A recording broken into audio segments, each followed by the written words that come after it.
Vai aparecer que a gente está ao vivo. Oi, gente do Facebook. Eu sou Maria Bertotti, esse é o Lourenço Fernandes, o Lori. A gente estudou junto na filosofia na Universidade de São Paulo. E agora a gente vai falar um pouquinho sobre esses tempos, sobre ciência, verdade, fascismo, internet.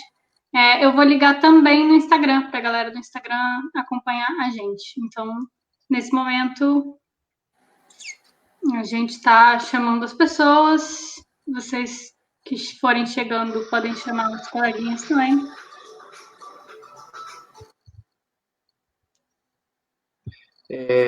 Eu recebo uma notificação no Instagram para tentar compartilhar, transmitir por lá também. No Instagram você vai ver que eu iniciei uma transmissão ao vivo agora. Ah, tá. Espera eu chegar aqui. Agora eu estou ao vivo no Instagram. Uhum. Oi, pessoal do Instagram. Aí eu tenho que permitir aqui, eu acho. Aqui. Tá. Você. Eu que solicito. Que legal. Aí agora estamos aguardando você. Isso. Show. Oi, Olá. Nina. Ai, a Nina, legal. Oi, gente. Bom, então, esse é o Lori. Eu tenho que cancelar um dos sons aqui. Tá repetindo o som, né? Como é que vai fazer isso? Um fone de ouvido, talvez? Não, mas eu acho que tá saindo o som daí, do seu celular.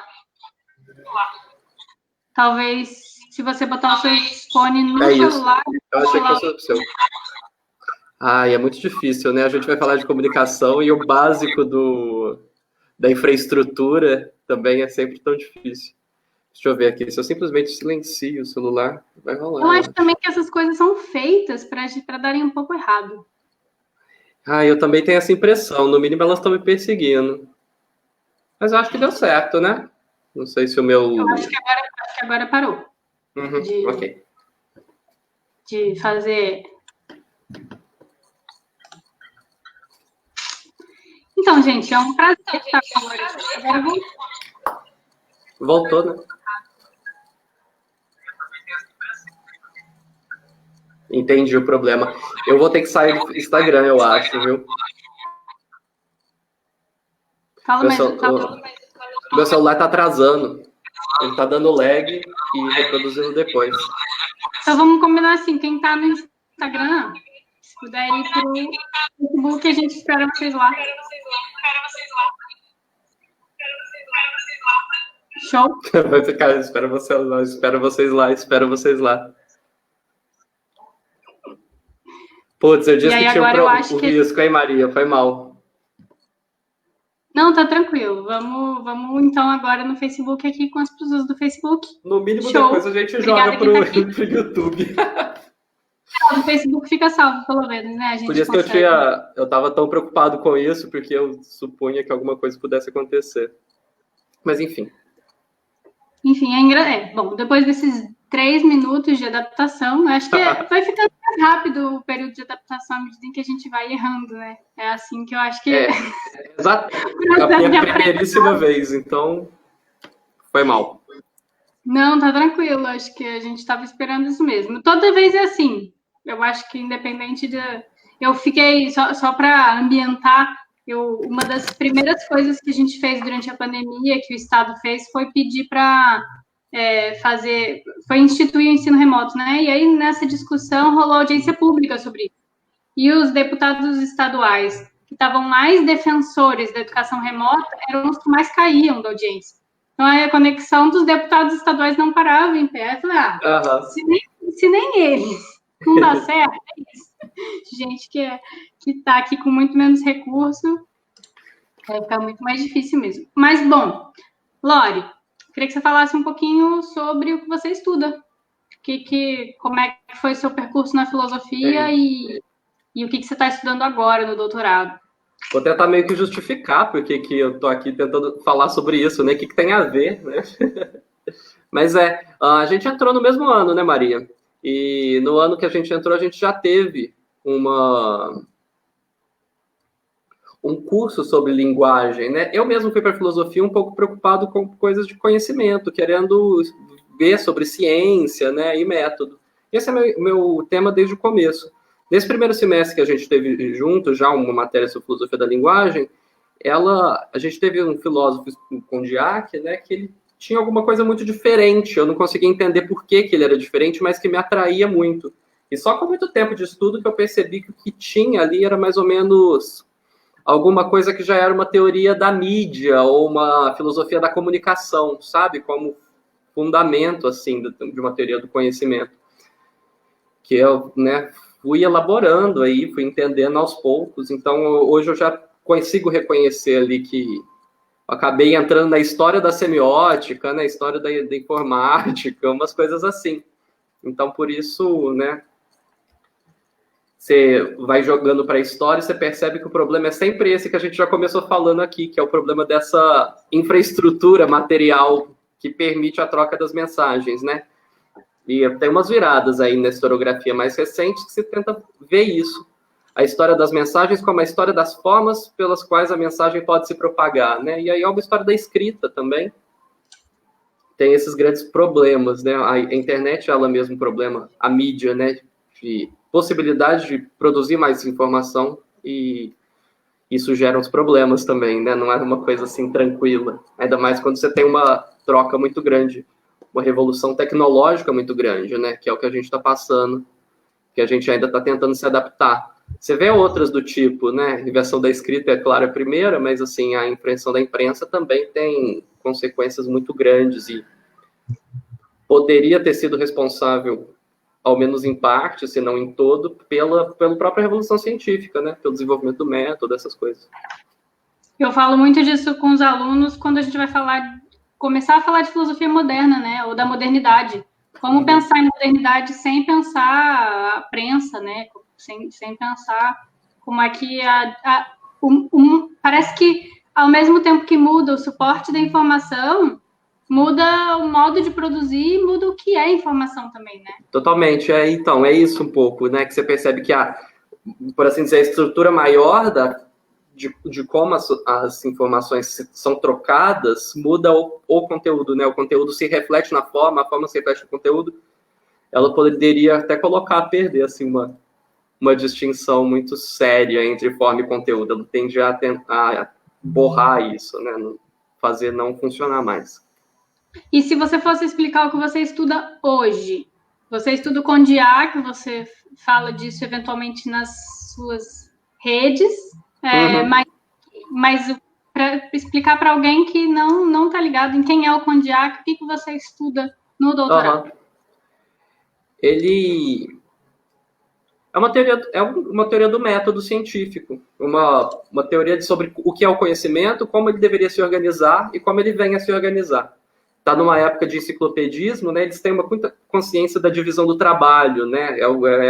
Logo ali é o Adam Smith, né? Mas eles já têm uma certa consciência de divisão do trabalho intelectual também, das especializações, das diferentes disciplinas. E eu tento estudar a relação ideal, né? Qual relação deveria haver para o melhor conhecimento entre as diferentes especialidades, as diferentes disciplinas, né? Pensar um pouco esse tipo de relação.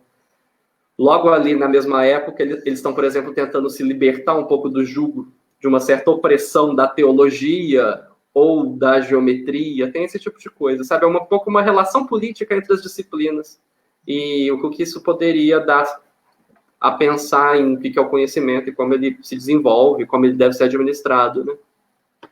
Isso a gente está falando dos anos de 1750 a 1780, é o período da enciclopédia mesmo, né? A enciclopédia é o sintoma e a própria coisa ali. É uma coisa nova no sentido de que você está valorizando, inclusive, conhecimento prático, né? Você não é só uma recolhia das teorias, né? Das ciências, é das práticas também. Você tenta pintar o que é o conhecimento do sapateiro e quais as ferramentas que ele usa e como ele faz, né? Uma tentativa de uma compreensão tecnológica maior, né, mais ampla, mais interessante, assim, uma tentativa de recolher e agregar todos esses conhecimentos com os problemas que às vezes aparecem por isso. E se você fosse dizer, você falou que o Condiac parecia trazer coisas novas e diferentes do que o seu entorno estava dizendo, mas o que você diria que o Condiac tem de teoria do conhecimento nisso tudo que você acha que é importante que a gente ouça hoje? Entendi. Porque isso exige um pouco de tempo, de maturação, de reflexão, né? Mas essa foco na prática, né? O conhecimento, ele é prático, antes de mais nada. O conhecimento, ele é a motricidade, né? O seu controle do seu próprio corpo é o nível mais básico de conhecimento. E todo conhecimento possível se constrói em relação a essa controle do corpo, né, esse método do corpo, é uma certa disciplina também, né? Tanto do corpo quanto da mente. Os processos cognitivos, que seriam só do pensamento, eles sempre são construídos em relação a alguma coisa de material e alguma prática material, né? A escrita, a forma de escrita, a forma de produzir anotações, a forma de ler, né? Eu estava lendo recentemente sobre como a imprensa, ela permite a reprodução de tabelas que não eram tão fáceis, nem não facilmente reprodutíveis numa cultura de manuscrito, né? Umas tabelas exatas, né? Então você consegue fazer esquemas de conceitos, que é uma coisa que não era muito comum, existia, mas e também não era muito padronizada, né? Então, também, por exemplo, você consegue começar essas tecnologias, né, por assim dizer, seus métodos de fazer anotações, de organizar o conhecimento que você tem, interferem no conhecimento que você pode ter, né? E isso é por aí. É engraçado como é que essa atenção maior ao corpo ecoa muito no século XX, né? Quando, eu acho que sim.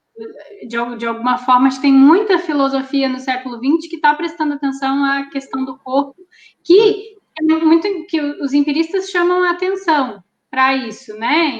Isso. O Condillac tem essa filosofia da sensação, né? Mas ela está muito próxima de uma psicologia do desenvolvimento, sabe? Que são coisas do século XX, né? Uma semiótica um pouco mais elaborada. Tem mesmo as fenomenologias, né? Ali da virada do século, já tem muito disso. E aí você acaba vendo os ecos, né? De uma coisa na outra.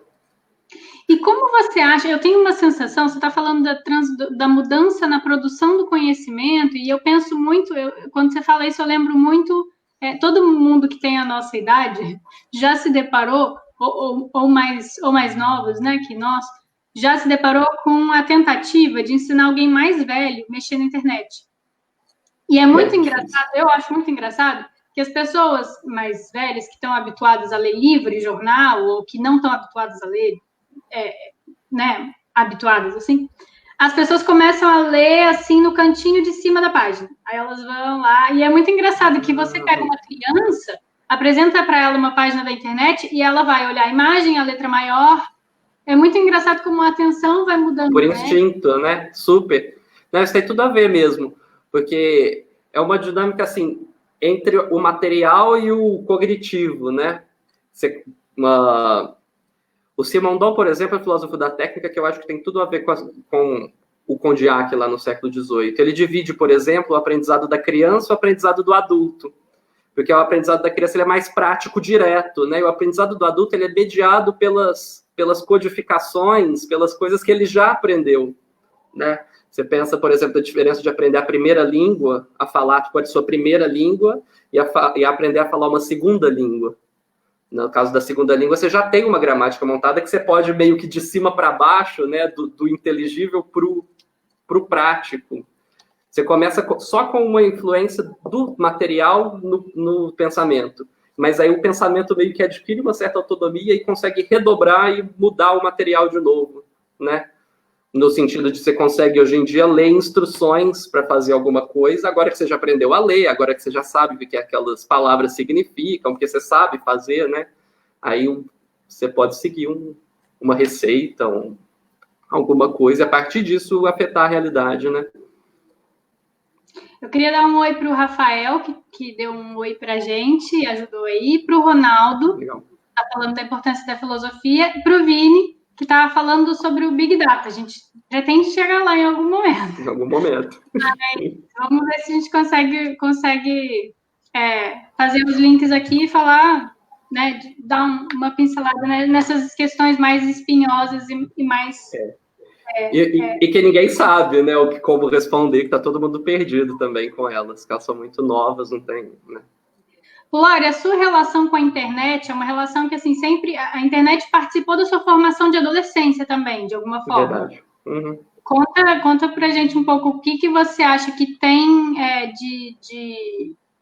o que a internet te produz de reflexão, se esses meios e suportes novos, como que você vê que elas estão transformando o nosso modo de entender, classificar o mundo? Uhum.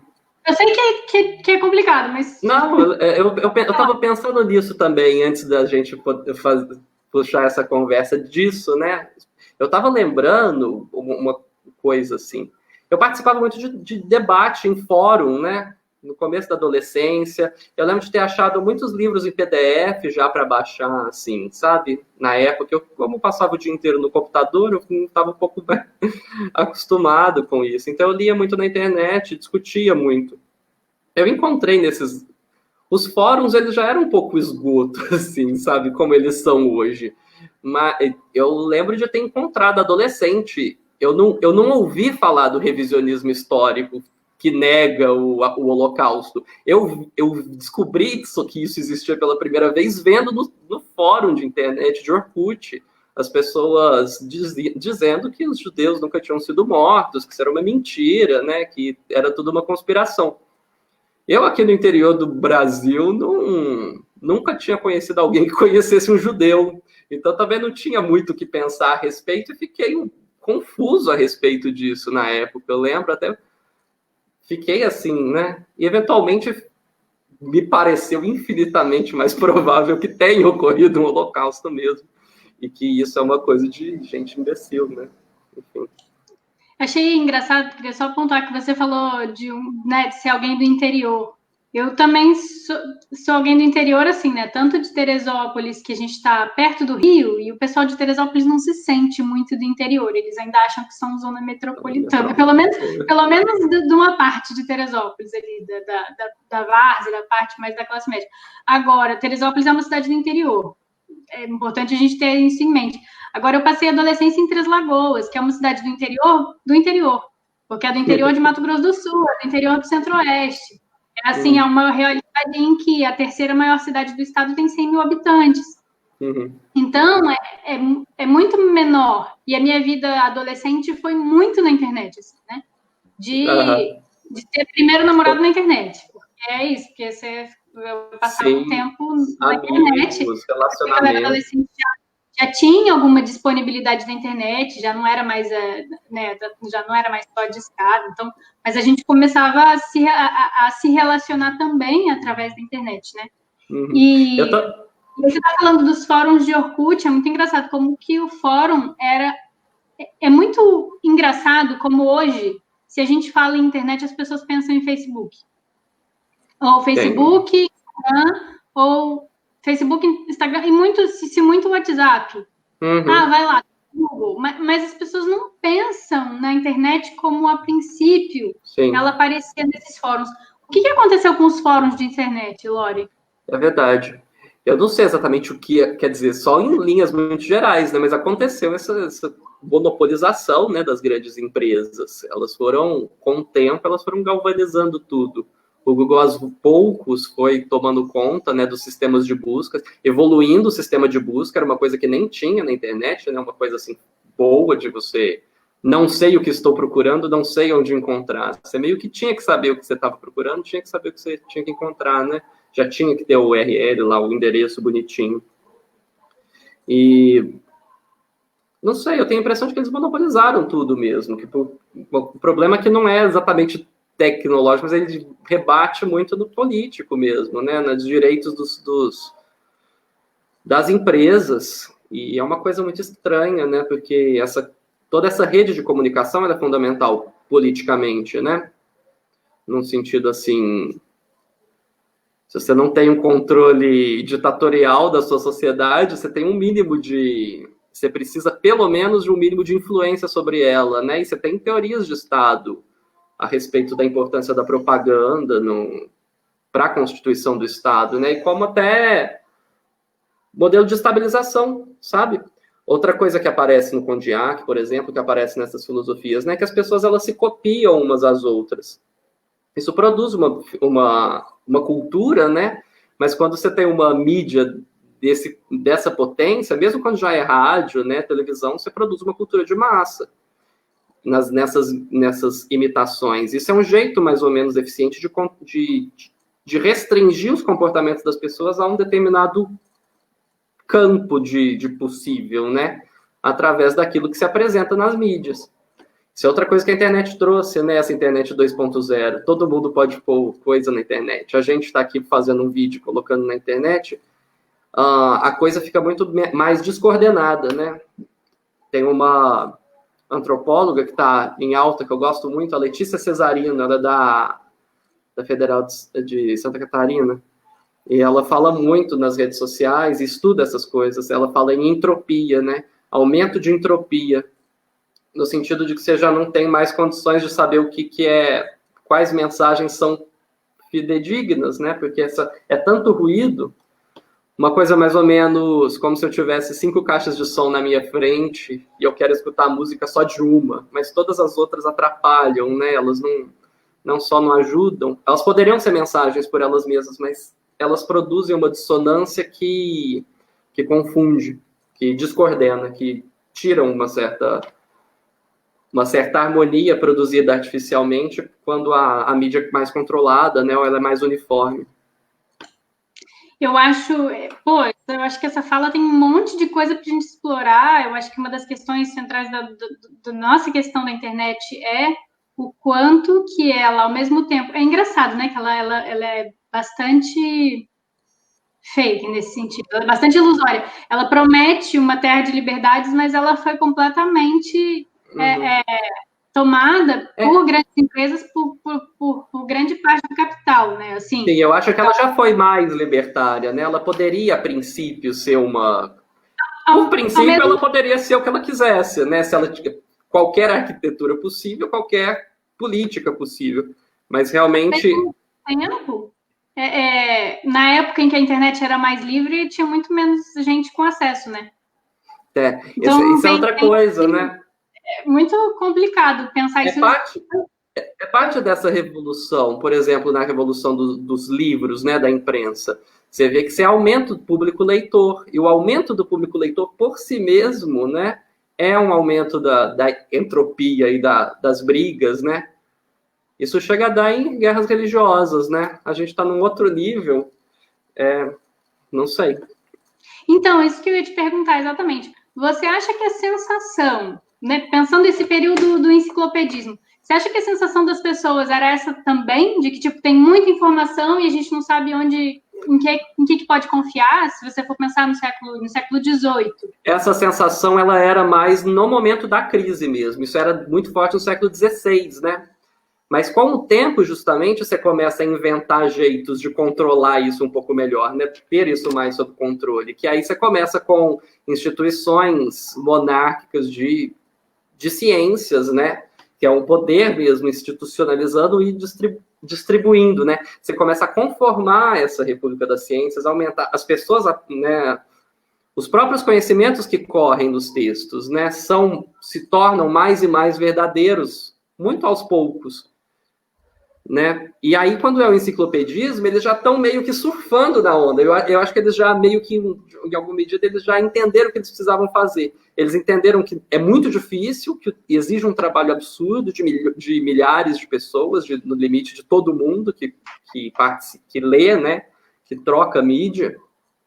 Mas eles já estão num momento mais maduro. Mas essa crise de que tem informação demais, ela existe desde sempre. Que você sabe, né, que se você passasse o resto da sua vida lendo, você não vai chegar nem perto de acabar com nada, né? Isso já, desde o começo, quando a proliferação dos livros, isso fica muito, muito claro, né? Mas também começam os projetos de tentar dar conta de todos os livros, né? Mas aí como um projeto público, né? Um projeto conjunto de todas as pessoas, vamos nos unir a tentar controlar. Inventa-se, né, o laboratório laboratório como dispositivo de produção de verdade, né? No sentido de um Latour, de uma Stan Getz, assim. E uma vez estabelecido no laboratório o fato, ele é repercutido pela República das Ciências, pela República das Letras, que é como eles se chamavam. Olha só que legal, que, né, tem sempre uma metáfora meio política, né, nessas coisas assim. Então, e aí tem uma relação muito próxima entre, né, como é que você consegue fazer, você pensa, tem uma multiplicidade de informações. Aí, uma das coisas que eu queria perguntar para você era, as pessoas sempre tiveram dificuldade ou desde no período que você estuda, as pessoas sempre tiveram dificuldade em saber em que informação confiar, ou aí você está me dizendo, não, aí as instituições vão fazendo o seu papel de centralizar, organizar e autorizar determinados discursos. Sim. E eu acho que agora a gente está vendo, de alguma forma, assim, a gente tem um discurso colonialista de séculos, que nesse momento, por exemplo, é enfrentado pelas manifestações, e as pessoas derrubam a estátua que é o establishment, que é Sim. a história da escravidão. Aí você pega, né, assim, eu sei que eu estou um pouco desorganizada, porque a gente está fugindo em arcos muito longos. Mas eu estou gostando. Mas a ideia é assim, né, você está pensando, ou você disse, né, tem uma multiplicidade de informação, e aí, num certo sentido, você falou a palavra monarquia, mas, né, a instituição monárquica, ela reúne informação. Você acha que esse processo de reunir informação, e de autorizar uma informação e desautorizar outra, ele é um dispositivo de poder?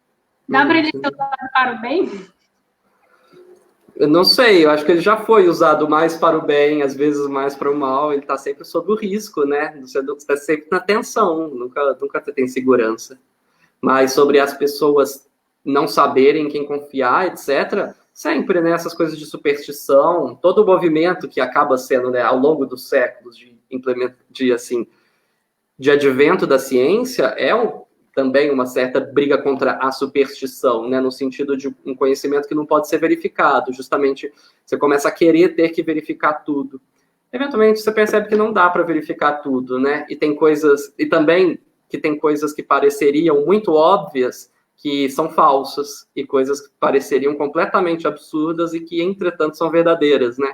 Esse negócio, você percebe que é um pouco imprevisível, né? O que o mundo, de fato, vai dizer, né? Tem trabalhos legais sobre isso também, e como essa mudança ocorre. No século XVII, as pessoas estão levando a sério o relato na Academia de Ciências do cara que viu 3 sóis no horizonte um dia. E aí, sabe, esse tipo de relato que está no limite do absurdo, assim, do inacreditável. Mas aí, do século seguinte, você já tem as academias de ciências se negando a apreciar o relato de um animal que se regenera. Olha, gente, tem esse animal aqui que se eu corto, ele cresce de novo a pata. E, né, sei lá, se são animais, não sei se teriam patas, mas assim, as pessoas não acreditam. As pessoas olha lá o cara falando o que é obviamente uma mentira. Quem que imagina que coisa absurda, um animal se regenerando? É claro que isso é falso, nós nos recusamos a apreciar isso, porque é uma mentira, obviamente. Ou outro relato do cara que viu uma pedra caindo do céu e pegou a pedra e... Isso é impossível, isso é falso, né? É engraçado que tem os dois lados, né? Ou, às vezes você acredita demais no que não tem, e não tem uma fórmula, né, para evitar isso. Não tem uma fórmula geral, você não sabe. Como assim? Era o que a gente esperava ouvir de você. Não, cada caso é um caso, não, é incontornável. É engraçado porque eu acho que assim, você está falando coisas que são um pouco, né, o que a gente estuda um pouco em filosofia da ciência, mesmo sem ser especialista nisso, é o que a gente tem um pouco de base, né? Uma crítica do método científico na ideia de que ele não, e é o que eu falo para os alunos, assim, né? Que a ciência é um método, mas que ela não produz uma verdade propriamente, que ela está tentando encontrar e que tem alguns critérios, mas que eles também não são tão firmes e fixos como a gente gostaria de pensar. Então, numa certa forma, a filosofia da ciência, para mim, pelo menos, ela ensina mais a gente a duvidar da ciência do que a acreditar na ciência como uma afirmação de verdade. Eu acho que esse é um ponto que é importante de filosofia da ciência, que é importante e ensinar isso, acho que o segundo ano do ensino médio no estado do Rio é só sobre filosofia da ciência. E, para mim, se conseguir ensinar para os alunos a duvidarem do método científico, eu acho que esse é o nosso papel. Agora, tem uma loucura que acontece, que é importante a gente duvidar do método científico e não tomar a ciência como verdade, mas a gente chegou, parece, no outro extremo, que é, por exemplo, o terraplanismo. Eu tenho um colega de profissão que dá aula de filosofia na mesma escola que eu, que é terraplanista. Assim, então, como você explica? Se a gente for pensar assim que não, o conhecimento científico é bagunçado mesmo, as informações são bagunçadas e não tem jeito, as coisas... Como que a gente entende, então, o limite disso, que são as afirmações absurdas que estão sendo feitas na nossa frente, que são facilmente contestáveis por um experimento simples? Então, é que é engraçado, né? Esse pessoal terraplanista fala muito que é para você acreditar nos seus olhos, né? Para você acreditar no que você vê, que eu só acredito no que eu vejo. Então, né? Isso aí a Terra é obviamente plana, porque eu olho para o horizonte, a Terra é plana, ó, claro. Né? E eu acho engraçado que o que motivou, eu acho que desde sempre, imaginar a Terra como redonda, não é olhar para a Terra, né? É olhar para o céu. E essas pessoas, elas querem acreditar no que elas veem, só que elas não observam o céu, elas não sabem nada sobre os eventos astronômicos, elas moram em cidades, normalmente, que tem uma poluição luminosa ao ponto de você não conseguir saber o que está acontecendo, né? E você não tem esse contato com a agricultura, com a coisa de ter que ficar olhando o céu, que quando você fica observando o céu, é óbvio que ele está girando, né? E você vê as irregularidades dos movimentos, é para dar conta disso tudo que as nossas teorias astronômicas foram inventadas, né? Porque não estava batendo com muito, ou não estava sendo muito legal de explicar o movimento de uns pontos luminosos que a gente não sabe mais reconhecer. Né? Então, quer dizer, eu vou confiar nos meus sentidos como se os sentidos tivessem acesso direto à realidade, né? Uma coisa meio doentia, como se não tivesse interpretação no meio, né? Contaminando tudo que você acha que você está vendo com seus olhos. Tem mais uma coisa que é relevante, eu acho, e aí eu não estou falando, né, eu usei a Terra plana como exemplo, eu acho até ruim a gente ficar dando... Mas, assim, tem mais uma coisa que eu acho que é sintomática nesses movimentos, que é as pessoas desconfiam. Então, o principal argumento dos terraplanistas ou de qualquer outra coisa é o governo americano nos engana. O que a gente, todo mundo... Eu acho que é razoável, né? Engana, assim como brasileiro, assim, né? A gente é isso. Qualquer um que está sob alguma forma de poder pode, com alguma razoabilidade, falar: esse poder me engana. Agora, você falou... essa galera usa isso, que é uma verdade meio óbvia para todo mundo, como base de uma teoria conspiracionista, que é assim, sim. O Sérgio está até comentando, né? O Sérgio está até comentando, é só ver um vídeo da SpaceX. Só que não, porque as pessoas vão dizer que vídeo é conspiração, porque você tem um dogma para você e tudo que contrariar o seu dogma, você vai dizer que não vale como afirmação, que o experimento é falso, que as pessoas... E eu acho que isso tem muito a ver com as crenças políticas. Então, eu estou usando o terraplanismo, mas a gente podia dizer sobre o negacionismo da ditadura, sobre qualquer coisa, sobre o fato de que comunistas estão ganhando e tomaram o poder e controlam a sua vida. Sim. Isso é pelo lado, né, Maria, que você falou mesmo dessa certeza da ciência, que prejudica muito. Porque parece que como a ciência está perdendo credibilidade, os cientistas eles se retrancam, né, em querer dizer que a ciência tem certeza. Veja bem, aqui é o melhor. Possível, você não tem nada de melhor. E aí as pessoas esperam uma certeza que no final a ciência não tem como dar, né? Então elas se sentem um pouco traídas, né? No final, a ciência também parece deixá-las na mão. Então é uma crise de certeza mesmo. Isso tem tudo a ver com a construção do conhecimento, né? Que ela não é lógica.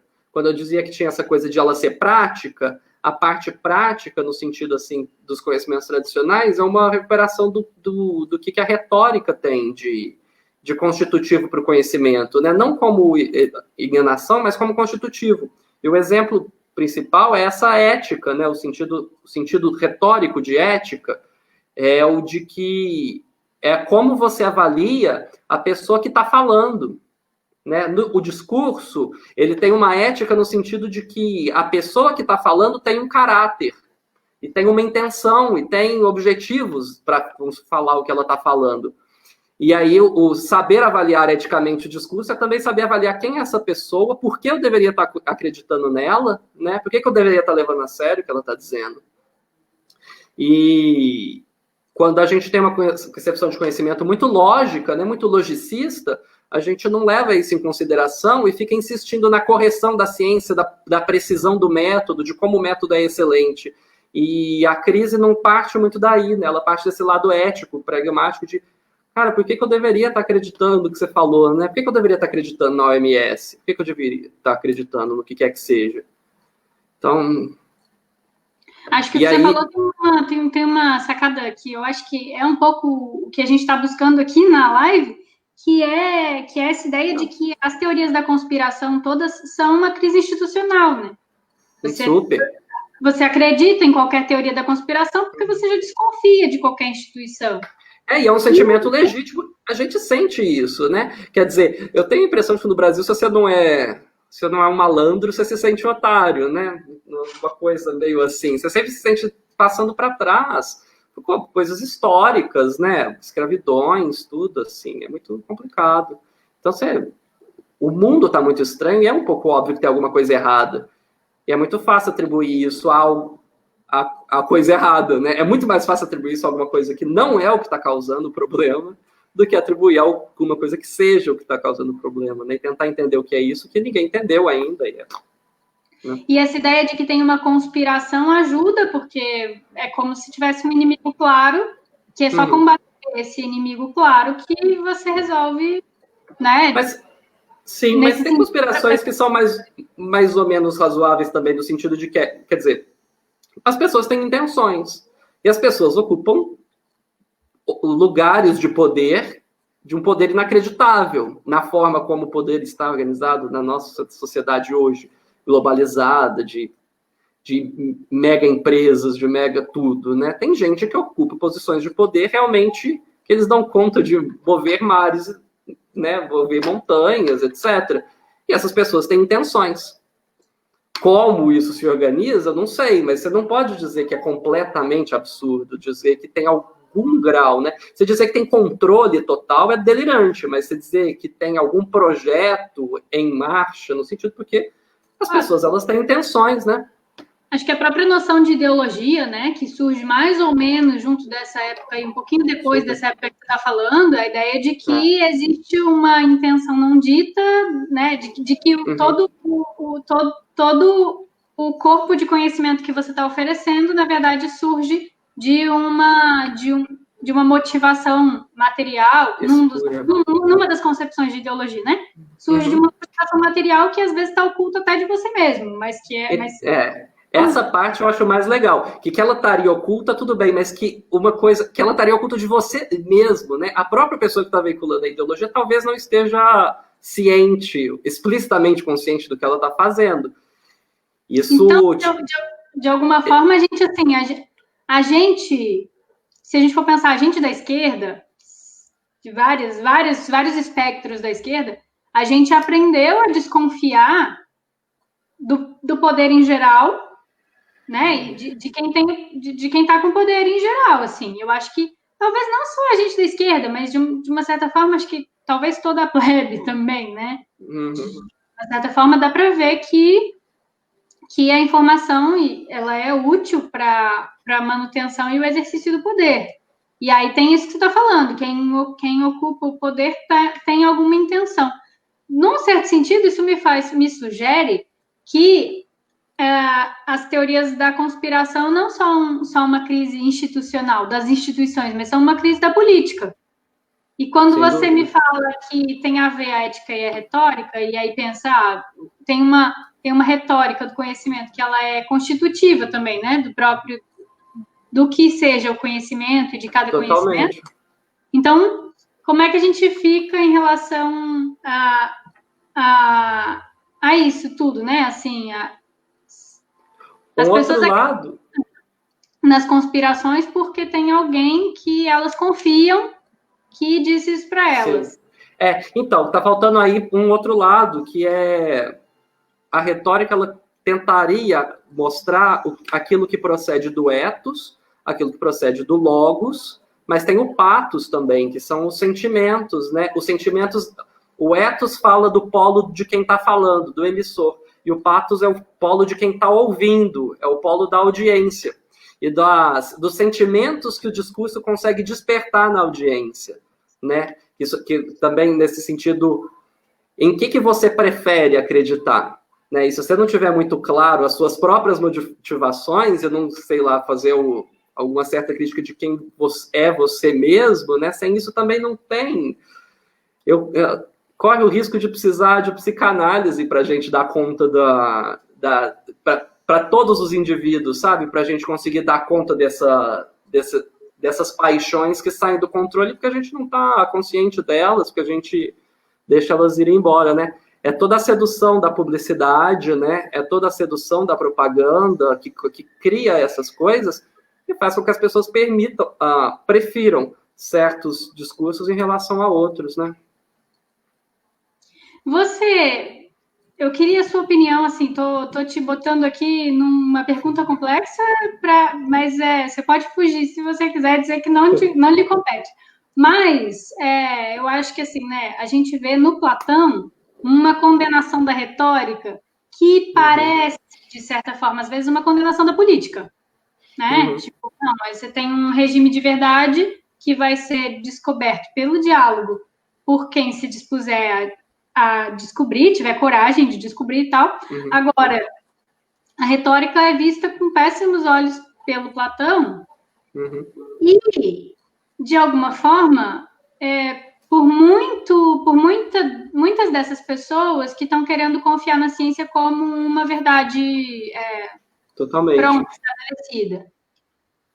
O que você acha que é a retórica e o que você acha que é o ataque à retórica, né, por parte de alguns discursos? Porque parece que ficaria mais fácil imaginar que a retórica é ruim, a retórica é tentativa de enganação e falseamento, e a gente vai acreditar só na verdade. Que verdade que é possível?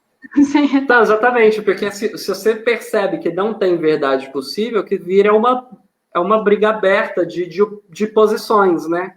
E aí você entra na parte retórica. O Platão me parece mesmo ter muita ansiedade em relação a isso, né? Já li comentários a esse respeito, que tem toda uma crise política se passando ali no momento dele, que ele recorreria a uma teoria que é completamente autoritária, né?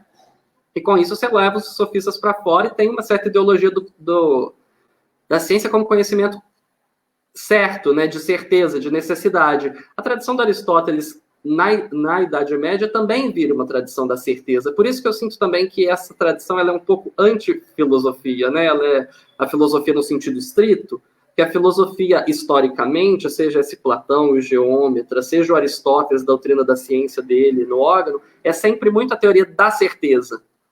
E o que acontece no desenvolvimento da modernidade, talvez um pouco induzido por essa revolução tecnológica, é incorporar a contingência e tentar fazer um conhecimento certo daquilo para o qual não há certeza, né?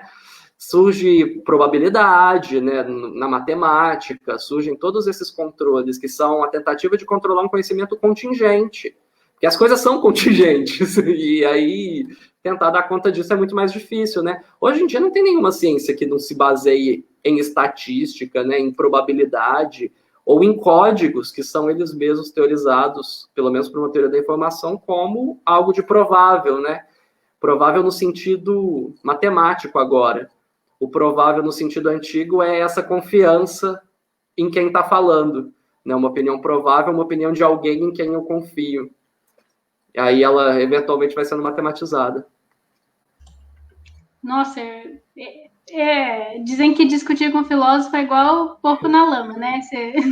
A galera gosta.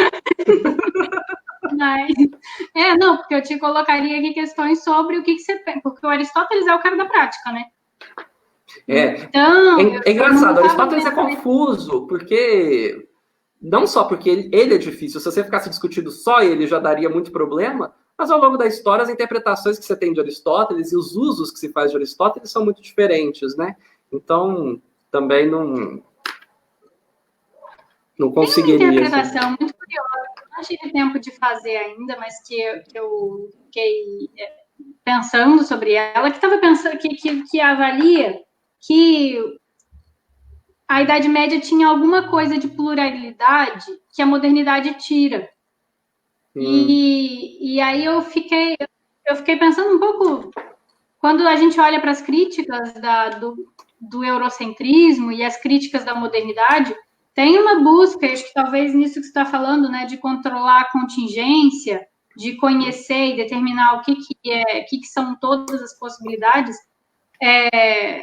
ou estabelecer um conhecimento certo, verdadeiro. De uma certa forma, você fala, né, você tira o provável do campo de quem fala e como o conhecimento é construído e tenta basear o conhecimento na lógica interna do seu argumento. No logos. Só que é engraçado, né, que se você fosse pensar isso na Grécia Antiga, você não tem a palavra de ninguém sem ter o cidadão que fala. Então, claro, de uma certa forma, tem essa relação que você está falando do conhecimento como um todo, mas que está remetido a quem está falando, está remetido ao que está falando e à intenção da pessoa, né? De uma certa forma, a modernidade cria essa ideia de que existe um conhecimento neutro possível. Neutralidade, sim. Que talvez não tivesse antes, eu não sei, estou aqui especulando, né? Também. O que eu estava lendo recentemente sobre isso, sobre esse uso do Aristóteles na Idade Média, e a hipótese do cara que eu estava lendo, que é um autor famoso, Walter Ong, sobre essas teorias da literalidade, da oralidade, ele fala que na Idade Média a coisa recrudesce só para uma teoria da certeza, porque essa educação é feita só para crianças. Ela é uma espécie de ensino fundamental e médio da Idade Média, sabe? Esse Aristóteles manualizado. Então, você vai limpando tudo que tem de difícil, de realmente indecidível, né? Que tem todo um processo histórico de que essas coisas elas vão ficando cada vez menos importantes e vão sumindo. E aí, no final, depois de séculos, ninguém mais se lembra do que havia antes disso e parece que você só tem uma teoria da certeza. E aí você precisa meio que recuperar os argumentos a respeito do provável, do negócio, do que não é do contingente, né? Eu não sei muito falar mais a respeito disso do que isso. Não sei a respeito de um pluralismo medieval. Você não tem controle, né? Assim, de cima para baixo. Mas também não sei. O que eu ia perguntar, assim, né? O que eu fiquei pensando um pouco era sobre a relação disso com a política. Porque é muito... Eu pensando e fazendo política esses últimos anos mais diretamente, né? Uhum. A gente tem um pouco de ideia e tem um pouco em mente que a verdade no campo da política é uma verdade que é produzida e ela não deixa de ser verdade por causa disso. E alguns exemplos que eu dou para os alunos, por exemplo, é que você, na vida pública grega, da democracia grega, a sua fala, ela produz uma verdade, né? Porque ela é fala e ação ao mesmo tempo. Então, não é porque você acredita, não é porque é uma opinião, não tem essa separação que a gente costuma ver nos manuais entre opinião e verdade. Sim, porque né? Na política não existe isso. Que mundo vai ser melhor? Você vai produzir o mundo a partir da sua perspectiva de que você acredita que mundo é possível de produzir e que mundo que não é. Então, quando você fala qual é o mundo possível, você possibilita ou impossibilita, né, determinados mundos. Então, você produz a verdade ao mesmo tempo em que você fala. Que relação que tem isso com a ciência? Você vê alguma? Tem, com certeza. Porque justamente o século XVIII ele vira um século de crise porque ele tem uma compreensão muito retórica, ele vai dar no negócio esquisito. Tem um acontecimento decisivo nessa história, que é o mesmerismo, né, eles chamam. Um médico lá resolve que existe um magnetismo animal no corpo das pessoas e começa a fazer curas usando esse magnetismo animal que ele diz que existe e que ele prova experimentalmente que existe. E aí ele faz demonstrações como a varinha mágica que você encosta do corpo da pessoa e paralisa ou desparalisa. Hoje você falaria em histeria, né? Mas o cara tá meio que descobrindo isso, ele tem toda uma teoria lá do magnetismo animal, que ela é verdadeira, mas ela não é ao mesmo tempo, né? Uma coisa assim, que começa a soar charlatanismo. E isso cria uma coisa absurda. A primeira primeira comissão científica, né, de averiguar a veracidade de uma teoria que o Estado cria, chama os especialistas, gente, vocês vão lá ver se isso que esse cara está falando procede. E, quer dizer, eles não conseguem decidir. Quem está nessa comissão é o Lavoisier, o Benjamin Franklin, entre outras pessoas, assim, do final do século XVIII. Essa crise, eventualmente, eles acabam elaborando a noção de placebo, né, para a modernidade, que até então não existia. Mas parece que essa liberdade toda do enciclopedismo, ela tem um refluxo, assim, sabe? Que parece que as coisas fecham de novo numa verdade, né? E as interpretações dela, como se pudesse haver isso, né? E de modo que, para a gente, a nossa filosofia da ciência, em geral, é isso, né? Um pouco sequela do 19, desse refluxo. Eu tenho essa impressão, não sei se é muito forte falar isso, mas não... Parece que do 19 essas coisas voltam a ser uma coisa mais, né? mais escolástica, talvez. É engraçado, né? Porque, de uma certa forma, eu acho que no nosso ensino básico, a gente tem acesso às teorias que são as teorias que ganharam hegemonia, né? Se a gente fosse dizer assim politicamente. Mas são as teorias que foram mais confirmadas ou são as teorias que estão ganhando. Uhum. A gente não tem ideia do que é o processo científico quando a gente se forma no ensino médio. A gente tem ideia do que são as teorias mais aceitas. E aí muitas vezes você não aprende como teoria, o que era para ser, né? Por exemplo, na matemática, que é uma área mais próxima da minha. Você pega, no ensino médio era para você aprender o que é uma demonstração.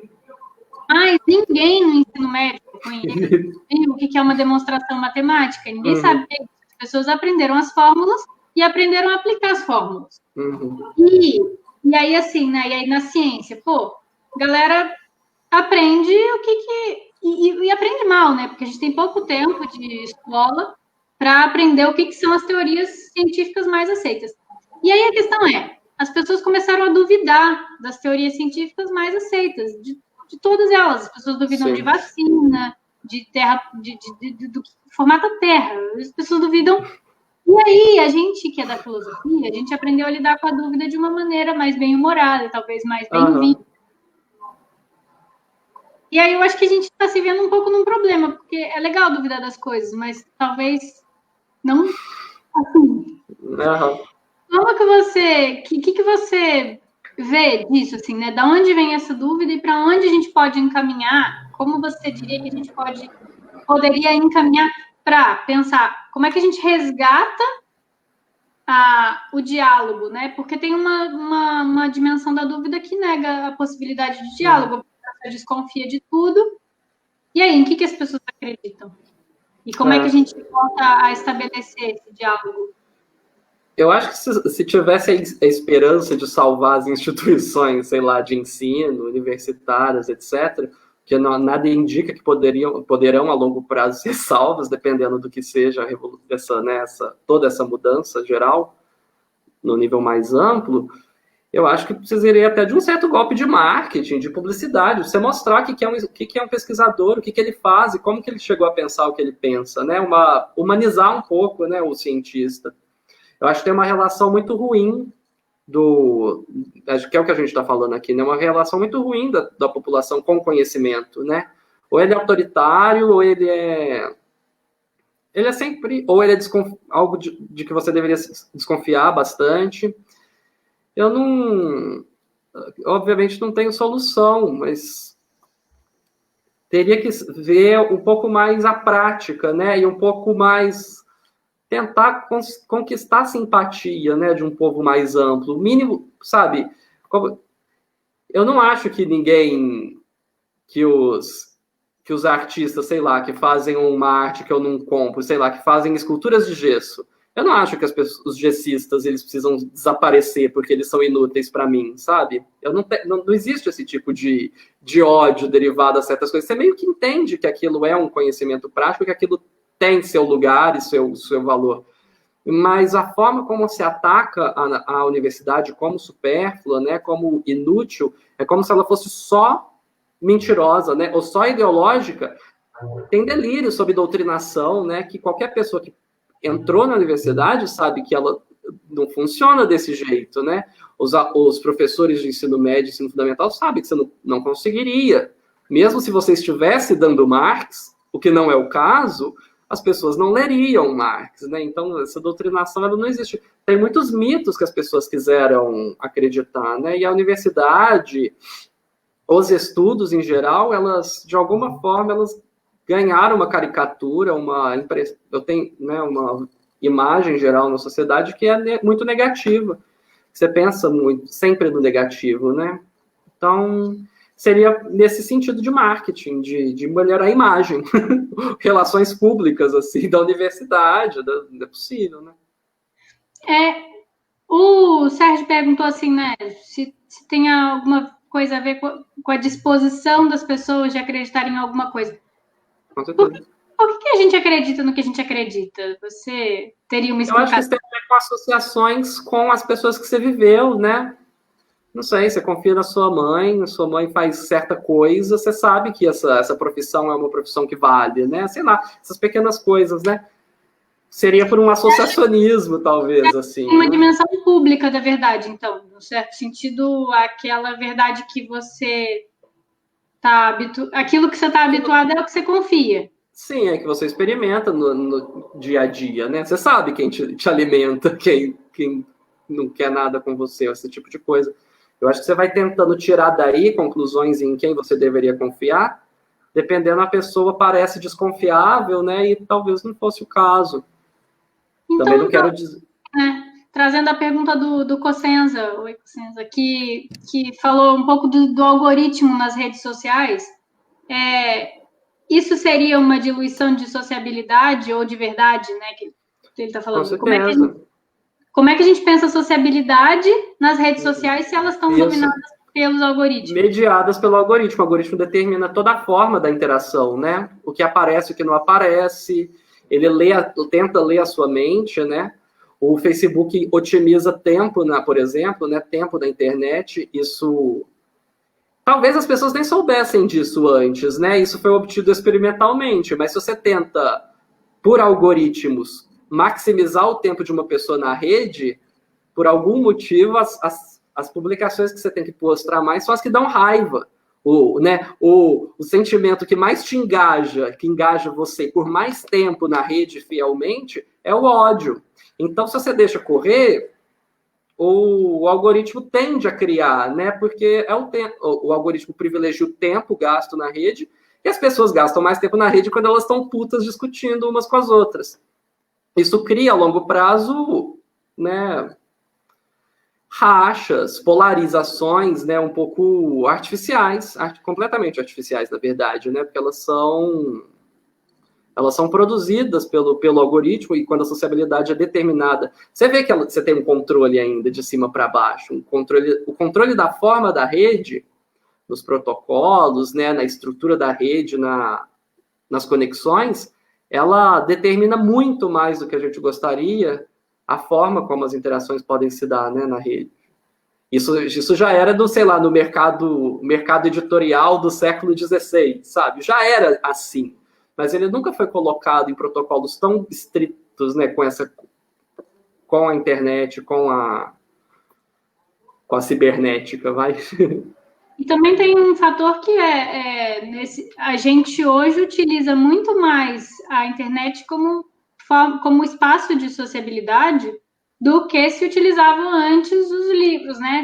O livro era para você acessar o conhecimento, num certo sentido. A mídia tradicional é uma informação que vai numa direção só, né? Você pega... Isso. O jornal transmite um negócio, você ouve e acredita ou não. Agora, o espaço de sociabilidade da rede, tipo Facebook, grupo de WhatsApp, é um espaço em que é um espaço de sociabilidade mesmo, né? Então, de uma certa forma, tem o que você está falando, que são as cadeias de confiança. Sim. Não, o tio do WhatsApp compartilha o que ele recebeu, porque ele recebeu de uma pessoa que ele confia. Mas você não tem a confiabilidade da cadeia de repasses. Essa cadeia de repasses, às vezes, vai muito longe, né? Então, esse dispositivo de confiança, ele já não vale mais, ele já não é mais confiável. numa arquitetura de WhatsApp, por exemplo, né? Você não sabe quem produz essas... As pessoas confiam, né? Como se fosse, então, sim, elas confiam como se fosse confiável. Tem até um problema de variação geracional, de adaptação, né, à mídia também, mas é complicado. Eu observando, assim, né, a minha avó tem 90 anos, tem lá o WhatsApp e fica recebendo as coisas. Eu sei que ela não acredita em tudo que ela vê, mas ela vê tantas coisas que é como se fosse uma confirmação pela insistência. Assim. São tantas coisas, são pessoas diferentes mandando coisas no mesmo sentido, coisas diferentes. Então, tem uma profusão de informação. Eu estava falando com uns amigos sobre esse tema, sobre fake news, e tem uma ideia de que as fake news são produzidas comercialmente, né? Elas são uma mercadoria. E aí elas são produzidas de um jeito que parece muito voluntário, mas elas Ela são... mimetiza voluntário, né? Os robôs, né? Você não sabe se a pessoa existe, sabe? No limite, uma pessoa assistindo essa live aqui, ela não sabe se a gente existe de verdade, porque ela poderia ser um... Eu sei que você existe, mas quer dizer, quem está assistindo aqui poderia ser uma projeção de um deepfake, né? Te fazendo falar coisas que você nunca disse, ou tendo criado uma face artificial mesmo, sei lá. No limite de quando vai a tecnologia, quem garante? O Rodrigo Pacheco está perguntando se a gente já leu um capítulo do livro do Lukács do nome Trabalho. Eu não li, Rodrigo. Também não. Você pode comentar aí o que você acha interessante, que a gente já leu o seu comentário. Mas, Lori, eu ia te perguntar, como você acha que as grandes conglomerações, as grandes corporações têm se valido tanto da nossa crença nas redes sociais, de repassar as coisas, quanto da nossa descrença? Porque a gente acredita um pouco e duvida um pouco, né? De tudo. Como... Oi, Bruno, Rosa. Bruno! Como você vê que essas instituições se valem disso? Como elas têm se valido? Eu acho que elas não chegam... Normalmente, né, pelo que eu leio, eu não sou especialista disso, mas eu acho que elas não controlam o conteúdo, né? Assim, elas não... O Facebook não é o produtor das mensagens falsas de WhatsApp, embora o WhatsApp seja do Facebook, né? Acho que eles estão num nível tão formal, né, de metadados, como eles falam, que eu acho que isso não chega a ser... O que acontece é que eles são negligentes, né? Quando um problema aparece e é reportado para eles demoram para fazer alguma coisa, porque eles teriam que mudar todo o algoritmo. Eu acho que não seria lucrativo para eles preferem continuar fingindo. O Zuckerberg vai lá no Senado, sei lá, ou dos Estados Unidos, e ninguém sabe que perguntar, ele consegue enrolar tranquilamente, porque não se tem conhecimento técnico de como a coisa funciona, né? E quando é uma empresa particular, privada, pior ainda. Então, é muito difícil essa regulação. Mas e se a gente fosse pensar mais amplo, assim, né? Por exemplo, nas instituições todas que têm interesses, que a gente sabe, em que a gente acredita em algumas coisas e desconfia de outras. Você acha que elas usam com sabedoria as redes? Se a gente fosse falar, por exemplo, o presidente, como o Bolsonaro usa as redes em relação a isso, a nossa confiança e desconfiança? Com certeza, não. Isso aí é estratégia de entropia, né? Realmente erodir toda a confiança, né? Isso é claro. Não, o governo atual, ele tem clara compreensão disso tudo. Ele é guiado por gente que tem compreensão disso tudo. Essa história do Steve Bannon, né, ela poderia ser uma conspiração também, exceto que você vê o cara dando entrevista, exceto que você vê ele em fotos com as coisas. Ele tem uma compreensão disso aí muito, muito de guerra, né? Muito de guerrilha mesmo. De acabar com esse bloco de consenso que foi construído com séculos, né? E eu acho que é intencional. Você fala uma coisa e diz depois, você sistematicamente sabota os sistemas que você tem de colher dados, de transmitir dados, em todos os níveis, né? Você aumenta os gastos com propaganda, né? Todas essas partes a respeito de uma política de comunicação, elas estão sendo todas o passo primário dele, de conseguir montar isso, né? Criar bolhas de WhatsApp, dominar o WhatsApp, né? E tem, curioso, assim, né? Se a gente fosse culpar, é engraçado, essa tentativa de não personalizar, ela é uma tentativa constante nossa, né? Então, assim, meu esforço de entender é entender que não é o Bolsonaro, mas é um movimento que está além do Brasil, né? A gente foi olhar, acho que sim. Se você for, tem aquele documentário que é Uma Verdade Inconveniente, que fala um pouco da Cambridge Analytica e como que ela pegou os dados, né, do Facebook das pessoas e usou o dado de suscetibilidade das pessoas para saber a quem que você se dirigia para implantar um projeto de poder que era muito parecido pelo mundo todo, né? Porque não era assim que eles ofereceram. E é isso, eles ofereceram seus serviços para quem, e quem aceitou esse serviço. E a direita parece ter se valido disso muito mais. Com muito menos pudor, né? No sentido de destruição dos bens comuns, né? Do Estado social, dos direitos. Será que essa é uma leitura viciada, nossa? Olha, se ela for, eu tô na mesma bolha que você, Maria. Porque eu acho que é por aí mesmo. Não tenho nada.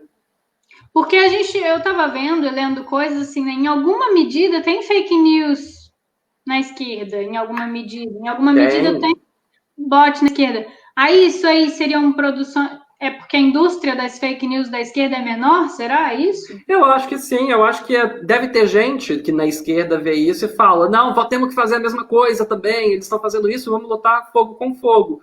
Mas você não tem um bilionário, sabe? Você não tem dinheiro grande correndo para que isso aconteça, como claramente tem, né, para certos lados, e não outros.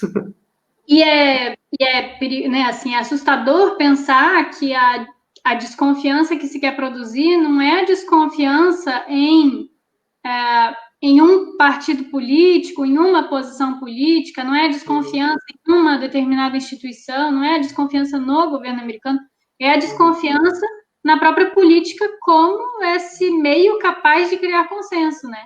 Sim.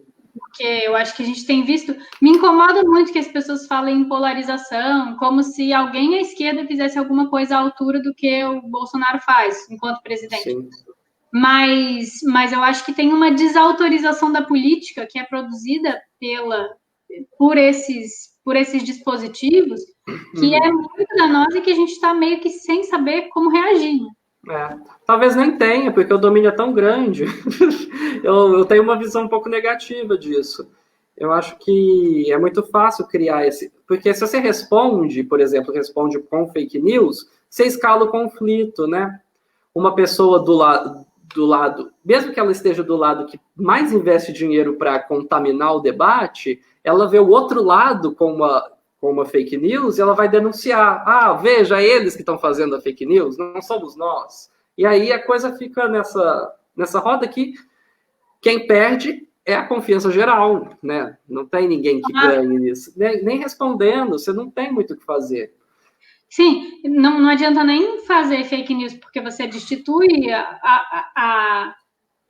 você invalida a esfera pública, né, de debate. Sim, agora também, não adianta a gente responder uma por uma muito, e também não adianta a gente levantar o estandarte da verdade, da ciência. Eu sinto isso. Concordo. Nenhuma das duas soluções. A única solução possível era tomar os meios de produção de mensagem. E olha que eu não sou marxista. Tudo isso que eu falei, eu acho que, do ponto de vista metafísico, é um pouco antimarxista, na verdade.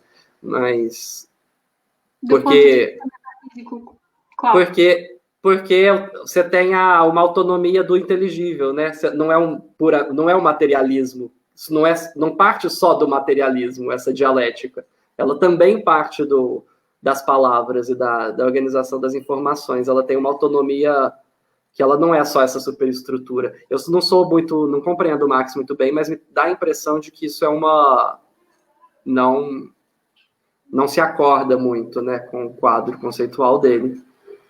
Eu acho que quando você fala dos meios de produção de mensagens, sem o trocadilho, mas quando a gente fala, né, de como essas mensagens são produzidas e como é que como é que o algoritmo das redes, como é que é o funcionamento das redes, quando a gente está falando disso, a gente está falando um pouco dos meios materiais com os quais as mensagens chegam nas pessoas. Totalmente, claro. Tem uma análise materialista a ser feita. Aí, quando você fala, por exemplo, né, na confiança das pessoas, as pessoas confiarem ou não na informação, acho que tem uma análise, tem uma análise psicanalítica a ser feita, né, sobre o que as pessoas estão ou não dispostas a acreditar, e eu acho que isso é importante de avaliar também. Mas eu fico pensando um pouco, né, como é que a gente reabilita a esfera da política e, ao mesmo tempo, como é que a gente reabilita a internet? Porque eu acho que, para você, para mim, a internet foi... ela continua sendo para muita gente. Acho que eu hoje me sinto meio mal, porque eu não uso a internet direito. Eu sei que eu uso a internet... eu uso muito o Google, leio PDF, acho livros, isso é muito importante, mas eu uso as redes sociais e tal. Só que o debate, ele é muito... O debate na rede social, ele é fake, né? A rede social não é um espaço público de debate. Então, a gente faz essa live, parece que é público porque as pessoas estão vendo, só que as pessoas que estão vendo são as pessoas que o Facebook decidiu mostrar, Na prática, é pouco mais do que uma conversa, né? Que também não vai ter muitos views, nem muita coisa. O alcance é sempre muito limitado. Ele é melhor que nada, a gente também se sente feliz e, né, de fazer pelo menos isso, mas, de fato, se não for alguma coisa mais estrutural, né? No sentido da estrutura tecnológica mesmo, das redes de produção, de verificação, enfim, é muita coisa para ser feita. Matheus Vitorino está dizendo que no livro A Democracia contra o Povo, Yachamun, que defende que a extrema-direita se apropriou de maneira efetiva da comunicação virtual por uma questão de recursos, na ausência dos meios tradicionais de comunicação de massa, controlados por um conjunto de liberais, a internet torna-se um meio na qual possibilita-se a construção de canais de comunicação. Foi a estrutura monopolista dos meios de comunicação que trouxe a extrema-direita à internet. Legal. Com certeza tem toda essa influência, né? Eu acho que qualquer tese que te diga que foi isso que causou tá errado, porque com certeza a direita também sempre teve meios de comunicação de massa. E, né, é muito fácil eleger bode expiatório, mas que isso que o moço trouxe, com certeza deve ter a ver, né? Porque você se revolta com o que você acha que é... Se você acha que está tudo errado, e se tem um discurso prevalecente, você vai tentar se revoltar contra esse discurso mesmo. Mas pode ser que esse discurso tivesse sido incorporado hipocritamente, né? E uma coisa, por exemplo, acontece muito com Paulo Freire, né? Todo mundo tenta incorporar Paulo Freire, todo mundo tentou incorporar Paulo Freire, isso foi um projeto que não foi realizado, mas no nível do discurso ele estava realizado, mas não no nível prático, sabe? Essa implementação não chegou. E aí você se revolta com um discurso que ainda não tinha afetado a prática, como se o discurso tivesse feito... Quer dizer, como se a crise educacional do Brasil, que sempre existiu, tivesse sido criada pelo freirismo, né? Quando o freirismo tinha chegado, estava tentando se colocar, era reproduzido sem interferir decisivamente da prática educacional no país, e aí ele já é eleito como responsável pela crise da educação. Você vê isso, o pessoal falando mal de Paulo Freire é isso, né? Paulo Freire foi realmente quem fez a educação do Brasil. A esquerda adoraria concordar com isso, mas a gente sabe que isso não foi implementado. Então ele só foi incorporado no nível do discurso, e não no nível das coisas, né? Aí nessa confusão, você elege bodes expiatórios. Eu acho que a direita não tem escrúpulos em eleger bodes expiatórios, né? Ao contrário da esquerda. E aí também ela nada de braçada. Eu acho que tem alguma medida, assim, né, que eu acho que vale a pena de pensar, que é a estrutura dos meios de comunicação tradicionais. Eu vi aquela entrevista do Felipe Neto, né, ele falando, tem uma dificuldade na informação. Pô, você vai abrir a notícia de jornal e você não pode ler porque você não é assinante. Isso dá muito ódio. Porque não tá, a informação que era para estar disponível não está disponível e Isso é um desserviço, certamente, a esfera Super. Agora, para mim, a questão ainda permanece assim, né? Como é que a gente vai restituir uma esfera pública de debate? Porque é isso, como é que a gente faz? Eu acho que a questão dessa live, por exemplo, não é o problema exatamente que ela não chega em todo mundo, porque tudo bem que não chega, mas é porque ela não pode se constituir como esfera pública, é igual ir no shopping, né? Você não pode ir no shopping se está numa praça. No shopping tem umas pessoas que não podem entrar. Se você estiver vestido de uma determinada maneira, você não vai. Tem gente que está excluída a princípios. E aqui é isso, eu acho que tem toda uma dinâmica das redes que determina, como você estava falando, se o Facebook incita e dá valor àquilo que manifesta mais o ódio das pessoas, a gente está criando um tipo de sociabilidade já viciado, né? E aí, assim, de uma certa forma, eu acho que a gente podia ir terminando, mas eu queria que você comentasse um pouco. Você é uma pessoa que eu vejo que tem, além de conhecimento, algum conhecimento e intimidade com as redes, você tem uma inspiração anarquista. Assim, uma proximidade, pelo menos. Aí eu ia pensar, né, perguntar para você. A descoordenação da internet, ela era uma promessa no começo, pelo menos, né? A gente olhava para a internet e várias análises menos políticas, mas mais as análises filosóficas olhavam para a internet no começo como uma grande promessa de democratização. E aí eu vejo assim, né, de uma certa forma, a democratização material, as pessoas terem celular e todo mundo poder acessar, também veio junto com a dominação de grandes conglomerados sobre a maneira como as redes funcionam, né? Sobre o funcionamento das... Agora, era uma promessa a internet como esse campo democrático, universal, ou mundial, pelo menos, né? Assim. E aí, você acha que em alguma medida isso ainda está no campo de possibilidade? A internet ainda tem alguma coisa a oferecer? E se tiver, o que a gente precisa fazer para a internet poder mostrar o seu potencial de desordem no sentido bom da desordem?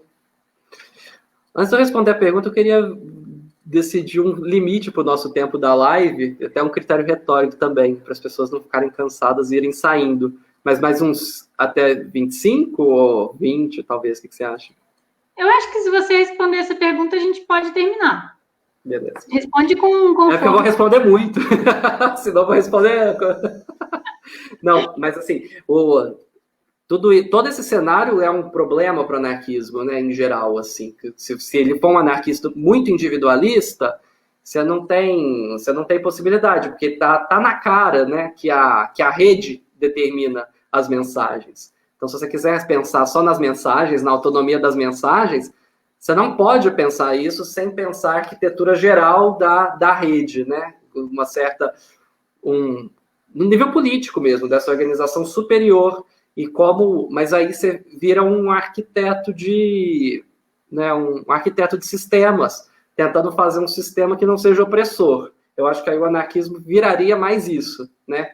Um dos melhores anarquistas que eu conheço, escrevendo atualmente, é o David Graeber. Ele tem... O livro mais recente dele são uns ensaios maravilhosos sobre o problema da burocracia e sobre como nós amamos a burocracia e como a burocratização do mundo moderno, que inclui, né, toda a rede. A rede ela é composta de protocolos, né? É o termo técnico das coisas que você vai passando, né, no computador.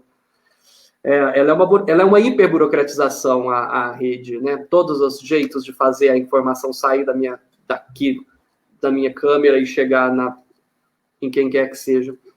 Então, o anarquismo ele tem que se libertar de um delírio individualista, a princípio, se ele quiser continuar existindo, e ele tem que passar a ser uma teoria das redes, uma teoria da ordem, né? Uma filosofia da ordem. Mas não a ordem, mas aí justamente pensar uma ordem que não seja autoritária, né? Uma ordem que seja... O que poderia ser uma ordem alternativa? Eu acho que dependendo do momento, se essa ordem já tivesse sido completamente cooptada, como me parece o caso da internet hoje, talvez seja o caso de pensar outras redes. A tecnologia da internet já existe, né? Eu acho que se não, houve projetos disso, né? A China acabou se isolando, isso é tido como horrivelmente ditatorial, e eu não tenho dúvidas de que seja usado nesse sentido também, né? Mas ter uma rede isolada, né, ilhada em relação ao mundo, de certa forma te dá autonomia em relação a esses outros, a dinâmica global, né, da informação. E isso poderia ser interessante, mas aí não pensando no nível estatal, como seria a China, mas aí tentar fazer de outros jeitos, mas isso é mais imaginário. Pensar uma internet de comunidades, né, pensar coisas mais assim. Eu imagino uma volta ao local, né, ou uma desintegração da rede. Pelo menos essa rede muito centralizada. Mas eu não tenho muito mais como imaginar isso. E eu fico pensando, será que a gente consegue combater os conglomerados? Será que com alguma regulação? Uhum. Eu não acredito muito que individualmente, do tipo, como clientes, né? Vou sair do Facebook e o Facebook uma hora vai acabar porque todo mundo vai sair. Vamos boicotar o Facebook, né? Respeito que não tem, mas eu acho que não vai. Não, a determinado ponto, mesmo que o Facebook estivesse sendo completamente apenas usado para o mal, ainda valeria a pena tentar usar ele para o bem um pouquinho, assim, fazer uma livezinha que, né? Acho que seria melhor que nada. Eu tenho uma rede no Facebook que eu criei, o grupo de filosofia da USP. Eu criei lá no começo, agora eu fico lá meio de moderador, né? Mas eu entendo que o Facebook está se radicalizando ao nível do irremediável já, né? O que eu posso fazer ali é tentar ser uma dissonância para o conflito, né? Não ficar nem muito de um lado nem do outro, ou tentar fazer isso. Mas é sempre uma experimentação, né? A gente está sem teoria, a gente está no escuro. Esse é o problema da revolução tecnológica. Ninguém sabe o que está acontecendo. E aí, se você quiser correr para a certeza do cientista, nenhum cientista vai te dar certeza nenhuma, porque ninguém sabe o que está acontecendo. Isso é um pouco triste e pode ser muito angustiante, né? Para quem queria uma certeza para poder se segurar. Tem esses aspectos mais psicanalíticos também. Você falou até 1h25, então a gente tem 3 minutos. Você quer falar um pouquinho do grupo? Essa experiência do grupo, né, é uma loucura, porque o grupo ele nem existia, não tinha nada nele, as pessoas postavam coisas da FEFELESH, mas em algum momento eu acho que a imagem da FEFELESH, para as pessoas que não são da FEFELESH, sobretudo, né, eu peço mais nisso, que o que atrai as pessoas para aquele grupo não é a filosofia da FEFELESH para as pessoas que são da filosofia da FEFELESH, mas como uma espécie de vitrine ou amostra do que poderia ser a filosofia da FEFELESH. E as pessoas frequentemente ficam muito frustradas, que elas descobrem que o grupo de filosofia da FEFELESH não tem muito de filosofia da FEFELESH.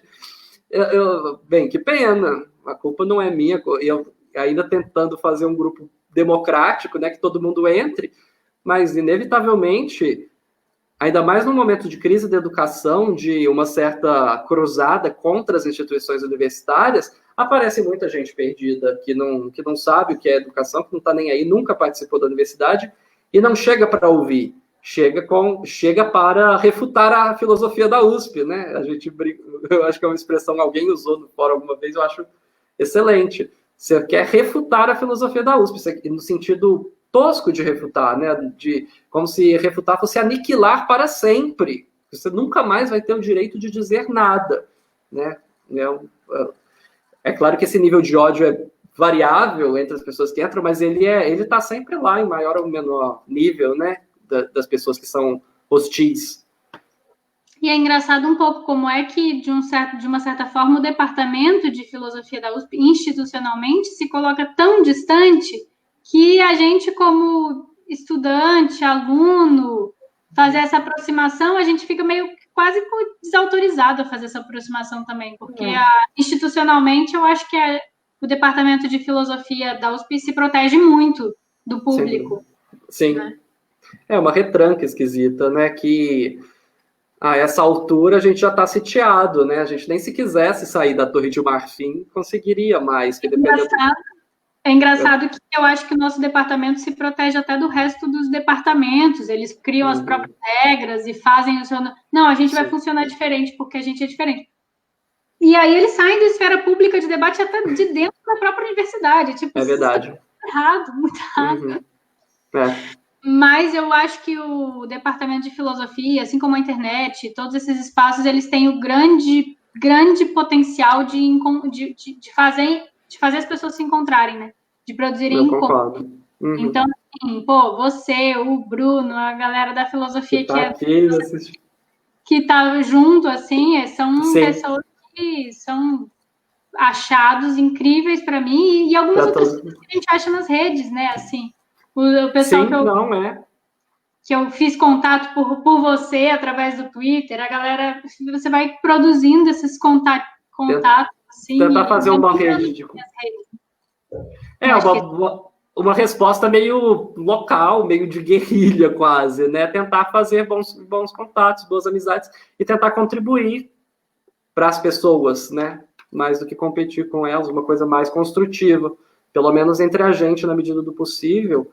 Isso não vai ter um efeito político direto, mas ele vai ter um efeito político indireto, no mínimo, né? A gente está deixando as nossas vidas melhores. Eu estava falando de 2013, eu acho que você estava comigo e com o Bruno em 2013, e eu acho que a gente sacou um pouco que a gente tem que entrar para disputa, não dá para sair. Sim, não dá para correr. Dá para olhar de fora e falar, ai, olha que caos que está acontecendo lá no mundo. Que legal. E, Bruno, você não foge, porque você é um dos próximos a ser convidado. Então, se prepare. Laura, eu queria agradecer muito você ter topado. Você está convidado sempre, então acho que a gente pode fazer mais papos. Obrigado. A gente sempre tem conversas parecidas, né? Eu acho que é legal compartilhar também em live. Achei uma ideia muito legal, né? Você que me chamou tem um tempinho.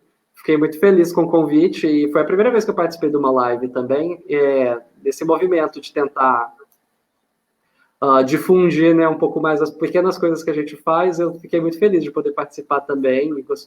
Foi muito legal. Obrigado.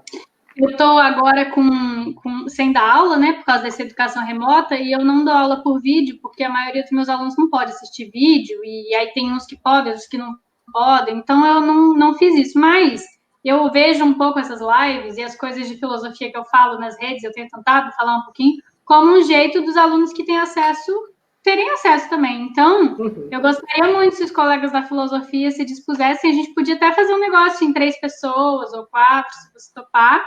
Pode chamar mais gente aí e fazer umas conversas mais despretensiosas, mas que a gente possa conversar e participar com as pessoas que estão vendo também. Legal demais.